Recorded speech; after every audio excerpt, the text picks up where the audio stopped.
Hello, welcome to my channel.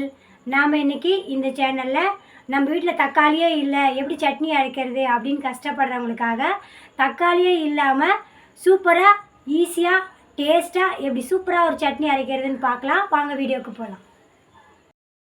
நாம் இப்போது தக்காளியே இல்லாமல் சூப்பரான டேஸ்டான சட்னி அரைக்கிறதுக்கு ஒரு பேன் எடுத்திருக்கேன். அடுப்பு பற்ற வச்சு மீடியம் ஃப்ளேமில் வச்சுருக்கேன்.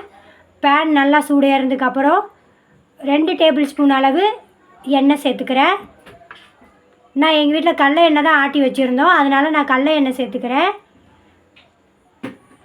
எண்ணெய் நல்லா சூடு ஏறட்டும்.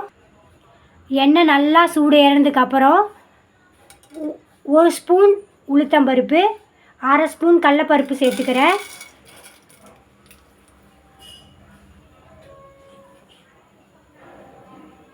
இந்த பருப்பு பொன்னிறமாக வறுபடட்டும். பொன்னிறமாக இந்த பருப்பு வறுபட்டதுக்கப்புறம்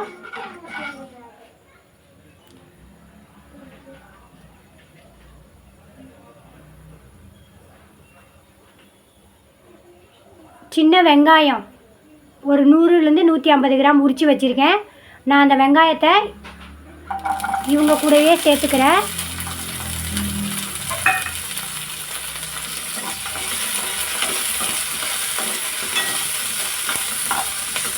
சின்ன வெங்காயம் சேர்த்து நல்லா வதக்கிக்கோங்க. நல்லா வதக்கினதுக்கப்புறம் 10 to 15 பூண்டு பல் உரித்து வச்சுருக்கேன். இது பூண்டு பல் பெருசு பெருசாக இருந்தாலும் நான் 10 பல் உரித்து வச்சுருக்கேன். சின்ன சின்னதாக இருந்தால் 15 பூண்டு பல் எடுத்துக்கோங்க. பூண்டையும் சேர்த்து நல்லா வதக்கிக்கோங்க.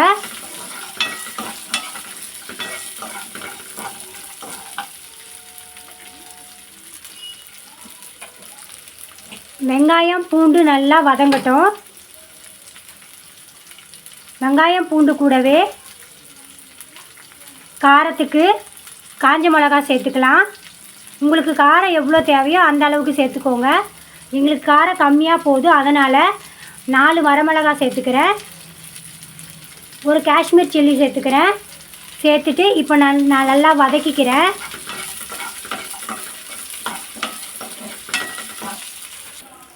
பாருங்கள், வெங்காயம் ஓரளவுக்கு நல்லா வதங்கிருச்சு. இந்த ஸ்டேஜில் நான் கொஞ்சமாக கொத்தமல்லி சேர்த்துக்கிறேன்.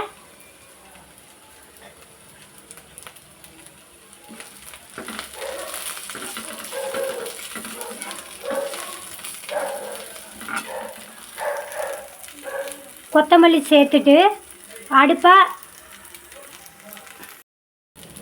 கொத்தமல்லி சேர்த்தாச்சு. கொத்தமல்லி சேர்த்து ஒரு வதக்கிட்டு இப்போ நான் இந்த ஸ்டேஜில் அடுப்பை ஆஃப் பண்ணுறதுக்கு முன்னாடி ஒரு சிட்டிகை பெருங்காயத்தூள் சேர்த்துக்கிறேன். பெருங்காயத்தூள் சேர்த்திங்கன்னா சட்னி ரொம்ப வாசனையாக இருக்கும். பெருங்காயத்தூள் சேர்த்து ஒரு கிண்டிட்டு அடுப்பை ஆஃப் பண்ணிவிடுங்க.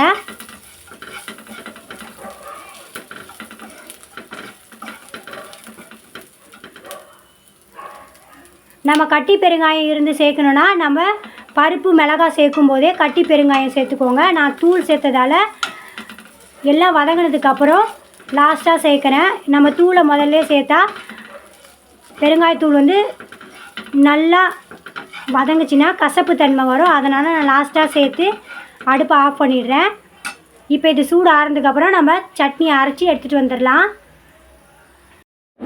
பாருங்கள், நான் சட்னியை ஆற வச்சு நல்லா அரைச்சி எடுத்துகிட்டு வந்துட்டேன்.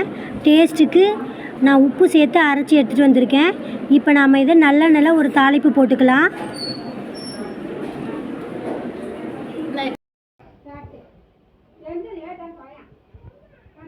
அரைச்ச சட்னியை தாளிப்பு போடுறதுக்காக தாளிப்பு கரண்டி வச்சு 2லேருந்து 3 டேபிள் ஸ்பூன் அளவு நல்லெண்ணெய் சேர்த்துக்கிறேன்.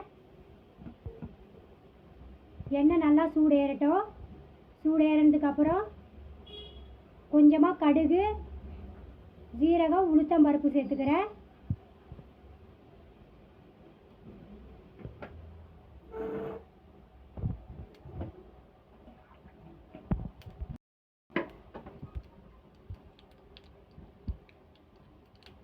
கடுகு நல்லா பொரிஞ்சிருச்சு. இந்த ஸ்டேஜில் நம்ம அடுப்பை ஆஃப் பண்ணிவிட்டு நம்ம அரைச்ச சட்னிக்கு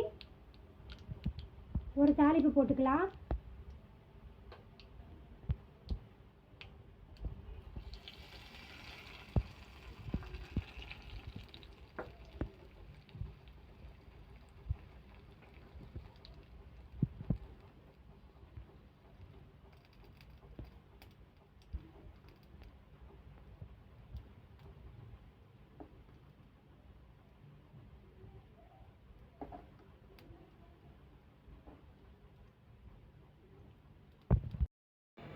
சுட சுட இட்லிக்கு சூப்பரான கார சட்னி ரெடி ஆகிடுச்சு. நீங்களும் வீட்டில் ட்ரை பண்ணி பாருங்கள். இந்த வீடியோ பிடிச்சிருந்தா கமெண்ட் பண்ணுங்கள், லைக் பண்ணுங்கள், ஷேர் பண்ணுங்கள். தேங்க்ஸ் ஃபார் வாட்சிங்.